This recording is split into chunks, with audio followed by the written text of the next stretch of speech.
प्रिय विद्यार्थियों, प्रस्तुत ई लेक्चर में हम राजस्थान में साक्षरता की स्थिति का अध्ययन करेंगे। यह भाग प्रथम है। मानव विकास में साक्षरता का महत्व क्या होता है? साक्षरता का अध्ययन हम क्यों करते हैं? देश में जनसंख्या में वृद्धि दर को कम करने, जैसा हमने देखा था, राजस्थान में वृद्धि दर संपूर्ण भारत की अपेक्षा बहुत अधिक है। लैंगिक समानता को प्राप्त करने, यह भी हमने देखा था कि राजस्थान में किस तरह से सेक्स रेशियो विमेन के अगेंस्ट है, लैंगिक असमानता है, महिलाओं की स्थिति अच्छी नहीं है।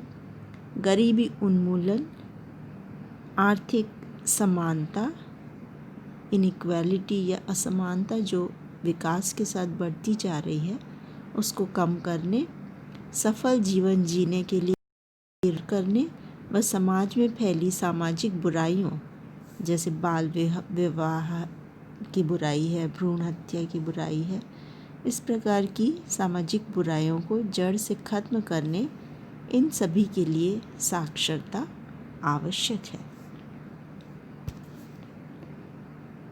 जनगणना, जैसा आप जानते हैं, प्रत्येक 10 वर्ष के अंतराल पर होती है। अंतिम जनगणना 2011 में हुई थी। उसके अंदर साक्षरता की परिभाषा दी गई थी और यह परिभाषा 1991 से चली आ रही है। उससे पहले थोड़ी भिन्न थी और अब जो परिभाषा हो गई है उसमें 7 वर्ष और उसके ऊपर की आयु को शामिल किया जा रहा है। पहले 5 वर्ष और उससे ऊपर की आयु को सम्मिलित किया जाता था। तो 7 वर्ष और ऊपर की आयु वर्ग के व्यक्ति जो किसी भी भाषा में पढ़ सके और समझ के साथ लिख सकते हैं, वे साक्षर माने जाते हैं। एक व्यक्ति जो केवल पढ़ सकता है लेकिन लिख नहीं सकता, वो साक्षर नहीं माना जाता है। तालिका 1 में हमने बहुत महत्वपूर्ण आंकड़े दिए हैं। वो है स्वतंत्रता प्राप्ति के बाद 1951 से अंतिम जनगणना 2011 तक राजस्थान में साक्षरता की दर दी गई है। इसको गणितीय सूत्र के रूप में कैसे निकालते हैं, क्योंकि एक दर है, ये दर शब्द काम में लिया गया, रेट है, लिटरेसी रेट है, तो इसको एक फॉर्मूले से या सूत्र से निकाला जाता है। वो है कि शिक्षित जनसंख्या को भाग देते हैं कुल जनसंख्या से और उसे 100 से गुणा कर देते हैं, तो इस रूप में हमें प्राप्त हो जाती है साक्षरता दर। और भारतीय नियम के अनुसार इस सूत्र में जो लोग अपने हस्ताक्षर कर सकते हैं तथा पैसे का हिसाब किताब करना जानते हैं, जिससे वो धोखा नहीं खाते हैं, हस्ताक्षर भी आवश्यक है, जैसे ऋण इत्यादि लेते हैं कृषक, और पैसे का हिसाब किताब भी वो करना जानते हैं, तो उस स्थिति में भी धोखा नहीं खाते हैं, अथवा समझ सकते हैं अथवा दोनों कर सकते हैं, उन लोगों को भी शिक्षित गिना जाता है। ये हम देख रहे हैं तालिका 1। तालिका 1 में 1951 से 2011 तक के आंकड़े दिए हुए हैं। इसमें साक्षरता दर दे रखी है राजस्थान में। कुल साक्षरता दर पुरुषों या मेल्स की, महिला या फीमेल्स की और व्यक्तियों की। 1951 में यदि हम देखें तो यह 13.88, 2.66 तथा 8.50 है, अर्थात बहुत ही कम व्यक्ति साक्षर थे जब स्वतंत्रता प्राप्त हुई थी। तो 8.5% व्यक्ति ही साक्षर थे और महिलाओं की साक्षरता तो 3% से भी कम थी। मतलब 97 महिलाएं अनपढ़ थीं कुल 100 महिलाओं में से, और कुल जनसंख्या में से 90 से ज़्यादा लोग अनपढ़ थे 100 में से।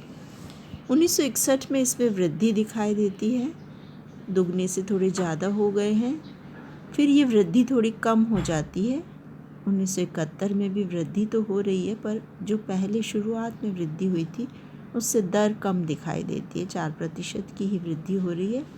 फिर उसके बाद में 8% की वृद्धि होती है।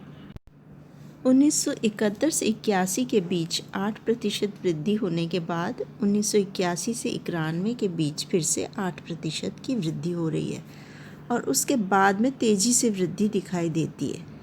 1991 से 2001 के बीच में ये वृद्धि करीब 26% या आप कहिए 22% दिखाई देती है।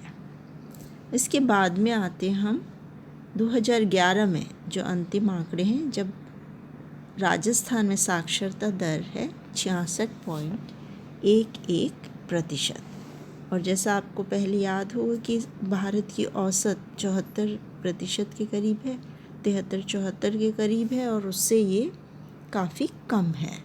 इसी तरह महिला साक्षरता है 52.12%, वो पूरे भारत में न्यूनतम साक्षरता की दर है महिलाओं से संबंधित यदि देखी जाए तो।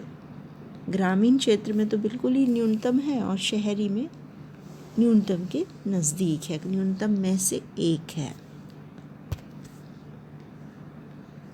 तालिका 2 में 2011 में जिलेवार राजस्थान की कुल साक्षरता दर, पुरुष साक्षरता दर तथा महिला साक्षरता दर दर्शाई गई है और इन्हीं को मानचित्र 1 में भी दर्शाया गया है, जिसमें जिलों का तुलनात्मक स्थान देकर रैंकिंग दी गई है उनको।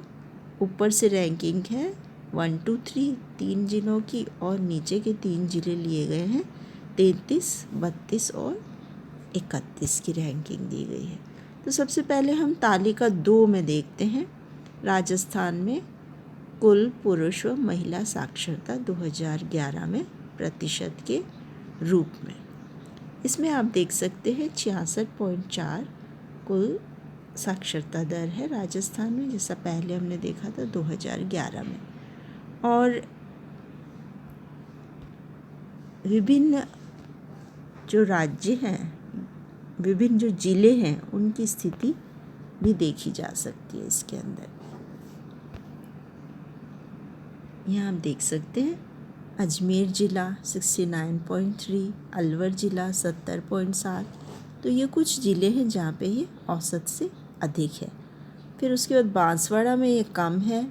इस तरह से आप अलग अलग ज़िलों की स्थिति इसमें देख सकते हैं। और यहाँ पे आप देखेंगे कि यह कोटा ज़िले के अंदर सर्वाधिक है 76.6%। इसी तरह से जयपुर ज़िले को यदि आप देखेंगे तो यह यहाँ पर द्वितीय स्थान पर दिखाई देता है 75.5% के साथ। इस तरह से ये कुल मिलाकर स्थिति दिखाई देती है हमें। महिलाओं की साक्षरता की स्थिति भी इसी प्रकार दी गई है और पुरुषों की साक्षरता की स्थिति भी इस प्रकार दी गई है। तीनों की स्थिति यहाँ पर विभिन्न ज़िलों के लिए दर्शाए गए। जैसे आप यहाँ देख सकते हैं सभी ज़िले दे रखे हैं, कुल 33 ज़िले हैं ये, इनके लिए साक्षरता की स्थिति दर्शाई गई है। ये आंकड़े काफ़ी कंफ्यूजिंग लगते हैं। जैसा अभी हमने देखा कुल के लिए आंकड़े देखे, ये आपको याद करना तो ज़रूरी है कि कुल साक्षरता कितनी है और इसके अलावा किस ज़िले की सर्वाधिक है और कितनी है और द्वितीय स्थान पर कौन सा ज़िला है। इसके अलावा महिला साक्षरता में भी ऐसे ही कुल महिला साक्षरता कितनी है और विभिन्न ज़िलों की स्थिति याद करने, आपको आंकड़े याद करने हैं। पर समझने की दृष्टि से मानचित्र की सहायता से इसे बहुत आसानी से समझा जा सकता है। मानचित्र 1 में हम दिखा रहे हैं राजस्थान में कुल महिला साक्षरता, क्योंकि जो मेन प्रॉब्लम है वो है महिलाओं की साक्षरता की और कुल में भी वह दिखाई देती है। तो इसलिए हम कुल के साथ साथ महिला साक्षरता की स्थिति भी देखते हैं और महिलाओं का पिछड़ापन ही कुल पिछड़ेपन को भी दिखाता है। वही समाज, वही राष्ट्र पिछड़ा होता है जहाँ पे महिलाओं की स्थिति पिछड़ी होती है। यहाँ पे आप देखिए कोटा की स्थिति। कोटा प्रथम स्थान पर है और महिलाओं को हम दिखा रहे F1 के द्वारा। तो महिलाओं में भी सर्वाधिक साक्षरता दर कोटा में ही है। दूसरे स्थान पर है जयपुर। जयपुर में 2 लिखा हुआ दिख रहा है आपको और साथ में F2 भी लिखा हुआ दिखाई दे रहा है आपको। तो ये दोनों द्वितीय स्थान है, महिलाएं भी द्वितीय पे हैं और कुल भी द्वितीय पे है।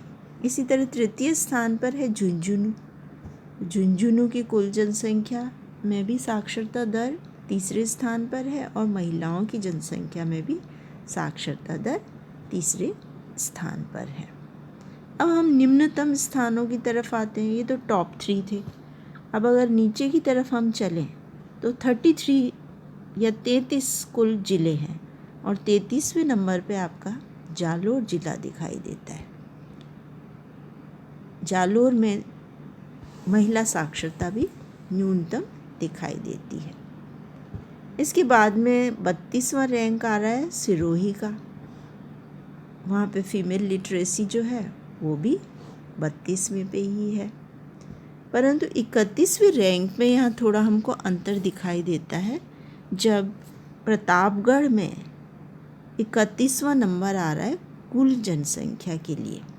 परंतु महिलाओं की साक्षरता दर में ये 31वें नंबर पे नहीं है, बल्कि 31वें नंबर पे बाड़मेर है और 32वें नंबर पे जैसलमेर। ये नए जुड़ गए हैं, अर्थात इस बेल्ट के अंदर आप देख सकते हैं जैसलमेर से लेके जैसलमेर, बाड़मेर, जालोर और सिरोही, इन सभी में महिला साक्षरता दर बहुत कम दिखाई देती है। न्यूनतम साक्षरता, महिला साक्षरता वाले ज़िले हैं। तो इस प्रकार से हम देखते हैं कि इन ज़िलों के अंदर महिलाओं की स्थिति काफ़ी ख़राब है और उनको पढ़ने, शिक्षा प्राप्त करने के अवसर नहीं मिल पा रहे हैं। और यही कारण है कि राजस्थान महिला साक्षरता में पूरे भारत में निम्नतम स्थान पर आता है। अब हम देखते हैं कि राजस्थान में प्रगति वर्तमान में किस प्रकार की हो रही है साक्षरता के क्षेत्र में। राज्य साक्षरता मिशन प्राधिकरण का गठन 1988 में किया गया था और तभी हम देख रहे हैं कि एकदम से बूस्ट मिल रहा है, साक्षरता की दर को ऊंची उठी है। उसके बाद ही 1991 की जनसंख्या में ही ये चीज़ नज़र आने लग गई थी। राज्य में संपूर्ण साक्षरता अभियान राष्ट्रीय साक्षरता मिशन प्राधिकरण NLMA के मार्गदर्शन में 1990-91 से संचालित किया जा रहा है। साक्षरता एवं सतत शिक्षा निदेशालय का मुख्य कार्य 15 वर्ष एवं अधिक आयु वर्ग के निरक्षर व्यक्तियों को कार्यात्मक साक्षरता प्रदान करने के साथ, क्योंकि 15 वर्ष के बाद कार्यशील जनसंख्या के अंदर पदार्पण हो जाता है, तो कार्यात्मक साक्षरता तात्पर्य है कि वे कार्य कर सकें, रोजगार कर सकें। साक्षरता प्राप्त करने के बाद ऐसी साक्षरता उनको प्रदान करना। इसके साथ ही राष्ट्रीय एकता, परिवार कल्याण, लिंग समानता, भावी विकास एवं व्यावसायिक कौशल, स्वास्थ्य की देखभाल एवं सामाजिक बुराइयों यथा बाल विवाह आदि पर समुचित जोर देना है। और इस प्रकार राज्य के समग्र विकास में शिक्षा की महत्वपूर्ण भूमिका मानी गई है। प्रगति को दिखाने वाला एक इंडेक्स है, वो है सतत विकास लक्ष्य का इंडेक्स। इसकी गणना 2018 में की गई थी, यह जानने के लिए कि संयुक्त राष्ट्र संघ द्वारा जो सतत विकास लक्ष्य 16 लक्ष्य दिए गए हैं 2030 तक पूर्ण करने के लिए, उसमें विभिन्न राज्यों की स्थिति किस प्रकार है। तो यहाँ राजस्थान की स्थिति की तुलना हम भारत से करके ये देख सकते हैं कि शिक्षा के क्षेत्र में राजस्थान ने कैसा परफॉर्म किया है। या 4 नंबर पे आप देख सकते हैं गुणवत्तापूर्ण शिक्षा। इसमें अखिल भारतीय स्कोर या संपूर्ण भारत का औसत स्कोर 58 है, जबकि राजस्थान का स्कोर 73 है। इस तरह राजस्थान अग्रणी राज्य या फ्रंट रनर राज्य की श्रेणी में आता है। तो हम देख सकते हैं कि एक पिछड़ा हुआ शिक्षा के क्षेत्र में, साक्षरता के क्षेत्र में अत्यधिक पिछड़ा हुआ राज्य अब काफ़ी अच्छी परफॉर्मेंस कर रहा है।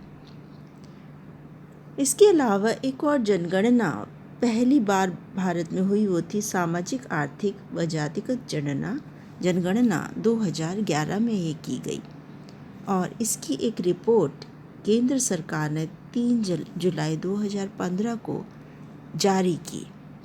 यह जनगणना ग्रामीण विकास मंत्रालय द्वारा 29 जून 2011 को शुरू की गई थी। इससे पहले क्षेत्र, समुदाय, जाति, वर्ग पर आधारित जनगणना 1932 में की गई थी और उसके बाद सीधे 2011 में की गई है। सामाजिक, आर्थिक व जातिगत जनगणना 2011 में साक्षरता के लिहाज से राजस्थान देश में पहले पायदान पर पहुंच गया है। अब तक साक्षर राज्यों में अंतिम श्रेणी में शामिल प्रदेश में पहली बार पढ़े लिखे लोगों की संख्या में अचानक इजाफा हुआ है। गणना में ये चौंकाने वाले तथ्य सामने आए हैं। हाल ही में केंद्र सरकार की ओर से जारी की गई सामाजिक, आर्थिक एवं जातीय जनगणना 2011 की रिपोर्ट के आंकड़ों पर गौर करें तो देश की औसत साक्षरता दर 35.73% है। वहीं राजस्थान में 47.58% साक्षर लोग हैं, जो उसको पहले स्थान पर पहुंचा रहे हैं। ये सभी जानकारी व आंकड़े हमें इन स्रोतों से प्राप्त हुए हैं: आर्थिक सर्वेक्षण, दैनिक भास्कर का आर्टिकल तथा जागरण जोश का आर्टिकल, जिनसे नवीन जनगणना जो की गई है, सामाजिक, आर्थिक व जातिगत जनगणना, उसकी जानकारी प्राप्त हुई है। धन्यवाद।